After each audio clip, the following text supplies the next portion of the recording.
서로 옆에 계신 분 인사하십니다. 잘 오셨습니다. 반갑습니다. 주님의 이름으로 여러분 모두를 환영하고 축복합니다. 지난주에는 분명 목 상태가 안 좋으셨는데 창립 기념주일을 앞두고 성령님께서 아름다운 찬양을 할 수 있도록 이렇게 거기 앉았습니까?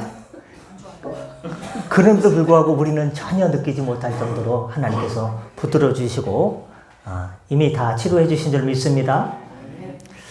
네, 또 창립기념주를 맞이해서 또 이렇게 오랜만에 우리 성덕 예배당으로 발걸음 옮기신 분들도 계시고 또 가족들과 함께 온 자녀분들도 손주분들도 계시고 모두 환영합니다. 한 주간 동안 어떻게 지내셨습니까? 창립기념주를 앞두고 저는 제 나름대로 참 너무나 축제, 잔치 그런 느낌을 받았습니다.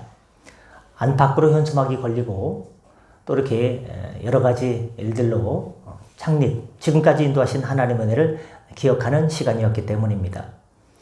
오늘 말씀은 사도행전 2장 37절부터 42절까지 말씀을 중심으로 영광스러운 주님의 교회라는 제목으로 말씀의 은혜를 함께 나누고자 합니다. 장로님 기도하신 것처럼 주님께서 이 땅 위에 주님의 몸된 성덕교회를 세우신 지가 벌써 47주년을 맞이하게 되었습니다. 하나님께서는 지금까지 변함없는 사랑과 은혜로 여기까지 인도해 주셨습니다. 그렇습니다. 사도행전 2장을 보면 오순절날 기도하던 사람들에게 성령이 임해서 전도를 하게 됩니다. 그리고 전도된 사람들이 모여서 처음으로 교회가 세워지게 되는데 그 처음 교회가 예루살렘 교회입니다. 역사상 처음으로 세워진 설립된 교회죠. 그렇다면 사도행전 2장을 살펴볼 때 교회에 나오지 않고 나 홀로 예수 믿는 것이 타당한 일일까? 세상에는 많은 교회가 있는데 그렇게 교회가 많은 이유는 교회를 통해서만 하나님의 나라가 임하기 때문입니다.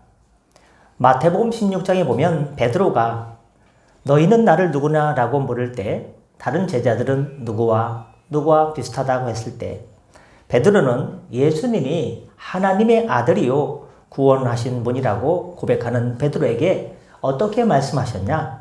주는 그리스도시요 살아계신 하나님의 아들입니다 라고 했을 때 예수님은 감동을 받았어요.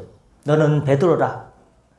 내가 이 반석 위에 내 교회를 세우리니 내 교회는 내 교회가 아니고 주님의 교회, 예수님의 교회를 세우리니 음부의 권세가 이기지 못하리라라고 칭찬해 주셨습니다. 예수님을 구주로 고백하는 성도들의 고백 위에 주님의 교회를 세우셨다는 것입니다. 그래서 그 교회는 사람들이 세웠다 할지라도 누구의 교회냐? 주님의 교회입니다. 또 에베소서 1장 22절에 보시면 또 만물을 그 발 아래 복종하게 하시고 그를 만물 위에 교회의 머리로 삼으셨느냐. 이 교회의 머리가 누구냐? 예수님을 교회의 머리로 하나님께서 세워주셨다라고 말씀하고 있습니다. 즉 교회의 주인은 내가 여기서 활동을 많이 했는데 내가 여기서 헌금을 많이 했는데 내가 여기서 뭘 많이 맡았는데 그게 아니라 교회의 주인은 예수님이십니다. 그렇다면 주님의 교회는 왜 세워지신 것일까? 세 가지로 살펴보면 첫 번째, 주님의 교회는 성도들의 믿음 생활을 위해서 세워주셨습니다. 예수님을 믿는 믿음 위에 교회를 세웠다고 방금 말씀드렸죠. 사도행전 2장에 보면 예수님께서 성령이 임할 때까지 기도하라고 하셨고 제자들을 포함해서 120명의 사람들이 마가의 다락방이라고 하는 곳에 모여서 열심히 기도하는 일에 힘썼습니다. 그때 하늘문이 열리고 성령께서 임했습니다. 기도하는 120명의 사람들의 머리 위에 성령의 불이 임했습니다. 다른 나라 말로 방언을 하고 바로 그들에게 성령이 임했습니다. 이렇게 성령을 받고 마가의 다락방에서 나온 사람들이 첫 번째로 한 일이 뭐냐? 전도하는 일이었습니다.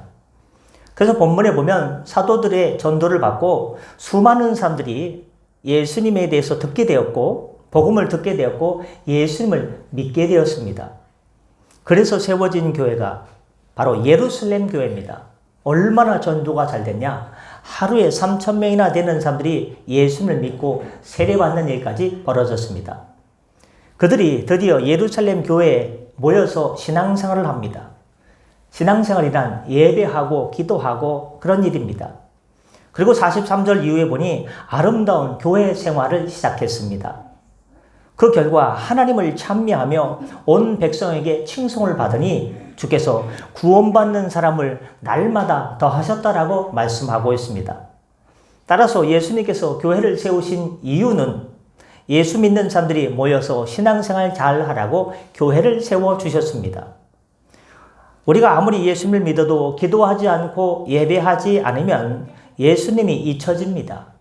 믿음이 잊혀집니다. 그러나 함께 모여 기도하고 예배하고 격려하고 교제하면 믿음 약했던 사람이 점점점 믿음이 있는 사람으로 성장하게 됩니다.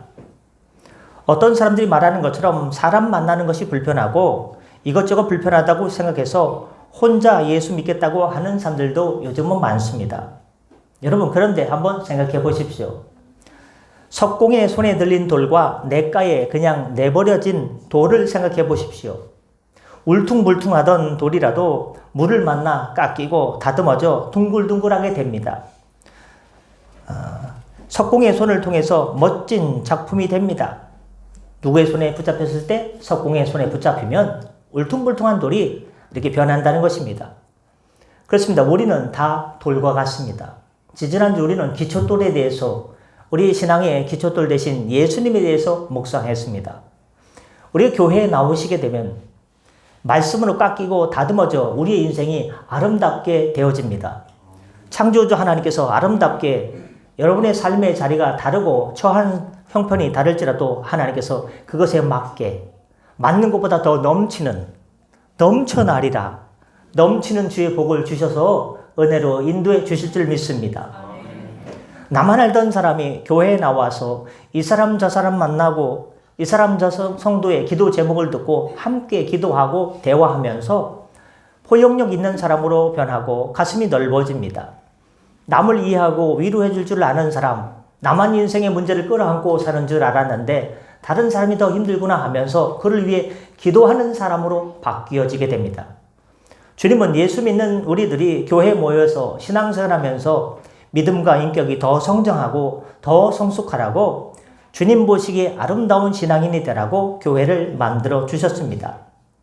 두 번째로 주님은 왜 교회를 세웠는가? 첫 번째는 신앙생활을 잘 하라고, 두 번째는 세상을 구원하기 위해서 교회를 세워 주셨습니다. 주님의 소원은 무엇일까요? 모든 사람들이 다, 온 세계 열방, 온 나라 족속 모든 사람들이 다 예수님 믿어 한 사람도 멸망하지 않는 것이 주님의 마음입니다. 베드로후서 3장 9절에 보면 주께서는 너희를 대하여 오래 참으사 아무도 멸망하지 아니하고 다 회개하기에 이르기를 원하시느니라 라고 말씀해 주셨습니다. 모든 사람이 회개하여 구원에 이르는 것을 원하고 있습니다. 오늘 조용히 하는 친구들에게는 처음으로 나온 과자를 오늘 샀는데 그거를 안 줄 거예요. 조용히 하면 줄 거예요. 근데 너무 잘 들으면 2개 줄 거예요. 뭔 뜻인지 알지? 어디까지 했죠? 주님의 교회는 세상을 구원하기 위해서 세우셨습니다. 근데 사람들이 스스로 자신이 죄인이라고는 사실을 깨닫고 예수를 믿습니까? 그렇지 않습니다. 그러나 로마서 3장 10절에서 말씀대로 의인은 없나니 하나도 없으며 깨닫는 자도 없고 하나님을 찾는 자도 없다라고 기록하고 있습니다. 그래서 사람들이 죄인임을 내가 뭔 죄를 졌다고요? 죄인임을 깨닫게 하고 회개하는 방법을 주셨는데 그것이 바로 전도입니다. 그런데 전도가 쉽지 않기 때문에 전도를 우리가 쉽게 할 수 있도록 우리를 도와주시는 분이 계신데 그분은 보혜사 성령님이십니다. 사도행전 1장 8절에 보면 오직 성령이 너희에게 임하시면 너희가 권능을 받고 예루살렘과 온 유대와 사마리아와 땅끝까지 이르러 내 증인이 되리라 라고 말씀해 주셨습니다. 성령님을 전도의 영이라 불러도 틀리지 않습니다. 전도는커녕 자신조차도 예수님과 연관되는 것을 두려워했던 제자들이 성령을 받자 능력 있는 전도자들이 되었습니다. 그래서 나가서 전도하는데 이렇게 전도합니다. 사도행전 2장 14절에 베드로가 11사도와 함께 서가지고 소리를 크게 지르는 거예요. 이르되 유대인들과 예루살렘에 사는 모든 사람들아, 이 일을 너희로 알게 할 것이니 내 말에 귀를 기울이라. 이렇게 전도하자 3,000명이나, 열흘이 아니고 하루에 3,000명이나 회개하고 주님을 믿는 역사가 나타났습니다. 하나님께서 교회를 세우신 이유가 바로 이것입니다. 믿지 않는 자들에게 복음을 전하기 위해서입니다. 전도하기 위해서입니다. 우리 교회도 구리 전통시장에서 건빵 전도를 합니다. 건빵은 건빵인데 앞에 뭐가 붙죠? 보리 건빵이 붙습니다. 지난주도요, 이렇게 나갔는데요, 그 앞에, 방앗간 앞에서 꽃을 팔고 계신 부부가 있어요. 노 부부가 있어요. 근데 그 아저씨가 어르신이 오더니요, 지나가면서 이미지가 좋아지고 있어. 뜬금없이 아무 말씀도 안 하고 뭐 누구냐고 뭐 얘기도 않고요. 쓱 꽃을 갖고 지나가면서 이미지가 좋아지고 있어. 응? 그 전도에서 교회 이미지가 구리 전통시장에 좋아지고 있다는 거구나. 기분이 좋아가지고 건빵 한 100개 갖다 줬어요. 아멘? 쉽지 않습니다. 전도는 낚시와 같습니다. 같은 장소에 낚시를 딱 한 곳에 딱 하는 것처럼 계속 그 자리에 가가지고, 성경에 어떻게 전도했습니까? 예수는 그리스도라 사도들이 전했습니다. 그래서 옛날에는요, 예수 믿으면 건강해집니다. 예수 믿으면 영생 얻습니다. 예수 믿으면 천국 갑니다. 그러니까 천국 간다니까 벌써 가라고 하시는 분도 계시기 때문에, 이번에는 예수는 그리스도입니다 하니까 너무 길어요. 예수 그리스도, 예수 그리스도, 예수 그리스도 하니까요, 같은 자리에서 같은 시간에 하니까요, 점점점 우리 성도교회가 알려지는 것이 아니라 예수님이 더 알려지셔서 우리 교회로 주님의 물고기를 보내주실 줄 믿습니다. 이렇습니다. 하나님의 교회를 세우신 이유는 전도하라고 세워주신 것입니다. 우리가 믿지 않는 사람도 구원해야 됩니다. 믿는 사람, 믿음이 약한 사람도 잘 믿을 수 있도록 도와줘야 됩니다. 성경을 보면 전도하지 않으면 하나님께서 강권적으로 역사해서 전도할 수 있는 분위기로 여건을 바꿔주십니다. 사도행전 8장에 보면 예루살렘 교회가 예루살렘에 세워진 것으로 서로 예배드리고 예배 끝나고 떡을 뗐고 먹고 마시고 하니까 자기네들끼리만 좋은 거예요. 밖에 관심이 없어지게 됐어요. 그러니까 하나님께서 교회 안에만 만족하느냐? 그러면 안 되지. 밖에 나가서 전도해야 되는데 너희들끼리만 잘 먹고 즐기냐? 안 된다. 그래서 하나님께서 환경을 바꿔주셨어요. 예루살렘 교회에 핍박이 임하는 것을 허락하셨습니다. 그래서 핍박을 통해서 흩어진 사람들이 예루살렘에 머물지 못하고 소아시아로 흩어져서 다른 데로 이사가서 살면서 전도하게 됩니다. 그래서 선교가 이루어졌습니다. 그래서 초대교회 선교를 가장 크게 담당했던 안디옥 교회가 생겨나게 되었고, 안디옥 교회를 위시해서 많은 교회들이 이렇게 세워지고 많은 이방인들이 주님께 돌아오는, 사도 바울의 별명 이방인을 위한 사도로서 그 역할을 감당케 합니다. 주님 말씀대로 이 일을 기점으로 복음이 땅끝까지 전해지기 시작한 것입니다. 하나님은 주님의 교회를 통해서 그 지역에 필요해서 세웠습니다. 그 지역을 성시화하도록, 그 지역이 예수님 믿는 도시가 될 수 있도록 세워주신 것입니다. 47년 전에 우리 교회를 하나님께서 둔천주공 아파트 앞에 세워주셨습니다. 그리고 그 전에는 또 권사님 댁이죠? 홍은동에서 세워주셨고, 둔천동 아파트 앞에로 와가지고 성덕교회가 설립됐습니다. 이사 과정을 통해서 여기까지 보내신 이유는 주님께서 다른 사명을 주실 때까지 이곳에서 구리시에서 주의 복음을 전하라고 세워주신 줄 믿습니다. 끝으로 우리는 왜 주님의 교회를 세워주셨는가? 주님의 교회를 위해 일하는 사람이 되라고 세워주셨습니다. 사도행전 2장 44절부터 46절에 보시면 예루살렘 성도들의 모습이 그려지고 있습니다. 그런데 여기를 보면 특징이 있습니다. 바로 다 함께 하는 겁니다.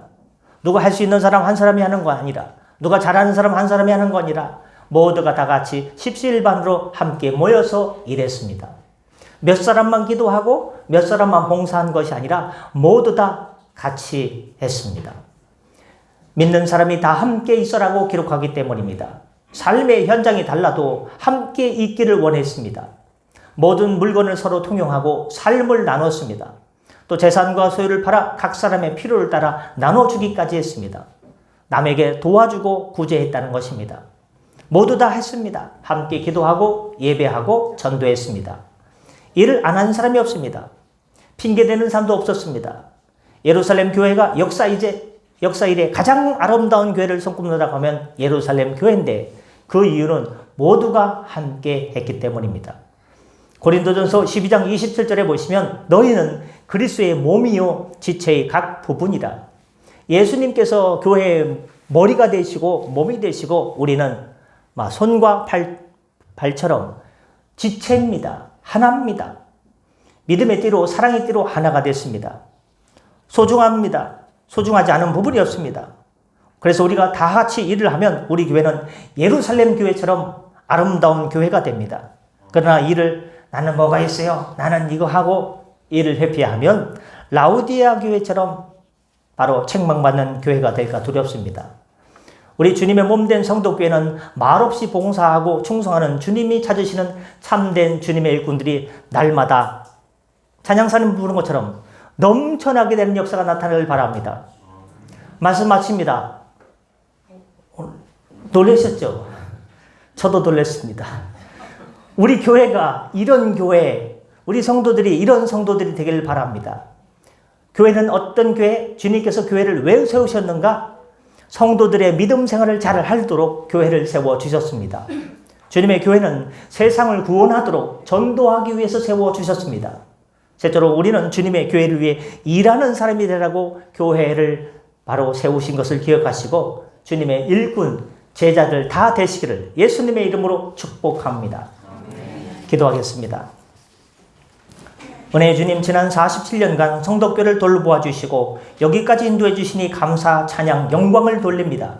여기 있는 모든 성도들의 믿음을 반석 위에 굳게 세워주셔서 주님의 몸된 교회를 사랑하며 우리에게 주어진 전도의 사명, 복음 증거의 사명을 잘 감당하는 주님의 백성 제자 되게 하여 주시옵소서. 감사드리며 우리 구주 예수님의 이름으로 기도드립니다. 아멘. 주신 말씀을 기억하면서 찬송가 210장 부르시면서 준비하신 예물 하나님께 드리겠습니다. 찬송 210장입니다.